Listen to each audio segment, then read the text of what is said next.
Hey folks, I'm Tim, and today I will show you how I went from this to this to this in a little over 3 hours. Let's go. So, a couple of weeks ago, I wanted to challenge myself and join the Try Jam Game Jam. A game jam where the main goal is to make a game in about 3 hours. Learning to make quick prototypes is something that I really want to get better at, so I decided to join in. I always like to start with a clean plate, and hate when games don't have a main menu with some very basic options. But luckily, I have all that coded already for my current game Footsie. So I just reused the code and boom! Main menu and basic options in. Okay, 15 minutes well spent, but the clock is still ticking. Let's continue on the player. I want this game to be a small snake-like game, with a couple twists. The twists include obstacles, flying enemies, a completely different control scheme, and not having the game played out on a grid like the original. But the basic gameplay loop of you trying not to eat your own ass remains the same. The controls. So I started off by making a basic snake controller, which can add parts to your body and yeah, there he goes, okay. So the next obvious step is making sure the snake can move. So we do a bit of... and boom! Moving snake! We're getting there! Now I want to try coding and screen wrapping. Screen wrapping is that if an object leaves one side of the screen, it enters on the opposite side. A lot of older arcade games have it, and I believe some versions of Snake do too. So I found this tutorial, so let's give it a shot. And yeah, okay. Ain't looking good. Let's try it again. Still not there. Let's just... there we go. Feels like the gameplay is all coming together now, and it's starting to feel really fun to move around. So all of that is working now, so I decided to add the function of the snake being able to grow body parts. But then I got a bit distracted. The character art.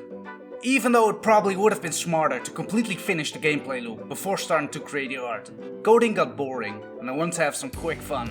So I decided to start drawing the snake character. Before the project started, I already had a pretty clear mental image of what I wanted the snake to look like. I wanted to go for a sketchy, cute style, and this is what I ended up with. Okay, it might look pretty amateurish up close, but in-game, with additional body parts, it looks so much fun, and I'm so happy with how its design turned out, especially considering the incredibly short dev time. I even reused some body parts that were drawn too thin or too thick as obstacles, which worked great. And just like that, the game was really starting to come together more and more. The gameplay. So I hopped back onto the coding train and decided to continue working on the basic gameplay loop. I added a score counter and added a placeholder for the enemies. And of course, every time you take a bite, your body grows. But even though it was now possible for your body to become longer and longer, you still didn't die if you decided to, well, touch yourself. So, back to the drawing board. I started by drawing the outline of the death screen and made sure that it has the same wobbly vibes as the rest of the game. And after that, I imported the drawings into Unity and boom! Your ass eating now has consequences. After the death screen was looking all nice and fancy, I decided to give the main menu a fresh coat of paint. And I really like doing that, so I gave it an even fresher coat of paint. And look at these colors! You might be asking yourself how I got this lovely color palette. The answer? Stealing.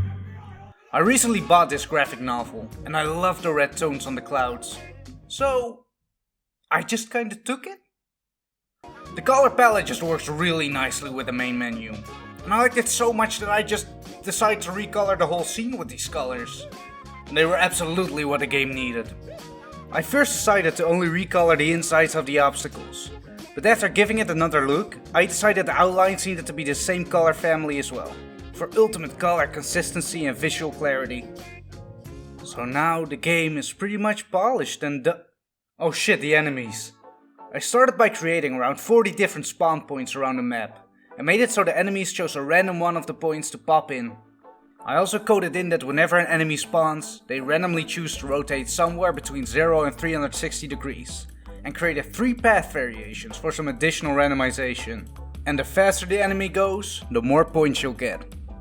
Then I got distracted again.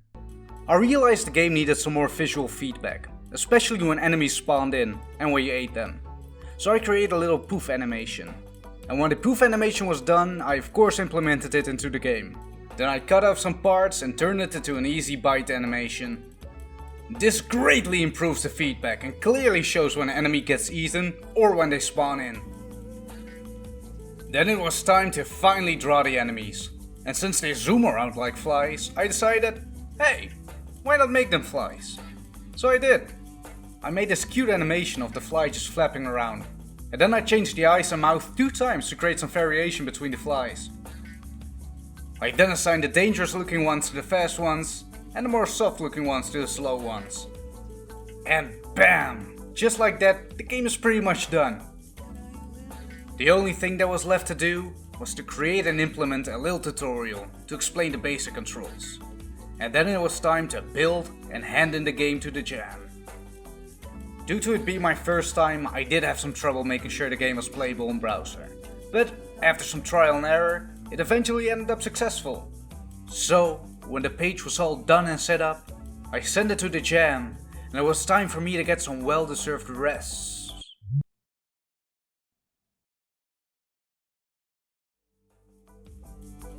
Well, time for sleep, I guess.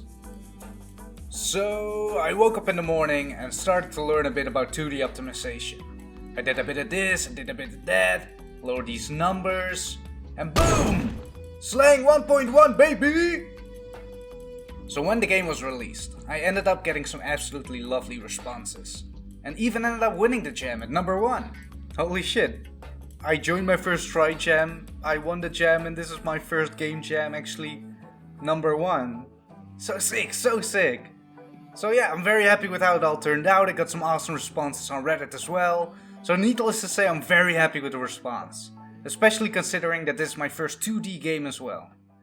I also absolutely love that people share their high scores on itch. It's so nice to know that people actually play the game and try to get a high score, so yeah, it's such a rewarding and nice feeling. But would you guys like to see me port SLANG to mobile? Really curious to hear your thoughts about that and maybe some ideas and stuff. But yeah, that was the video. Thank you guys so much for watching. Make sure to like, comment and subscribe. If you want to see more devlogs like this, make sure to comment. And see you guys soon. Much love, Tim. Yeah, bye. Mwah.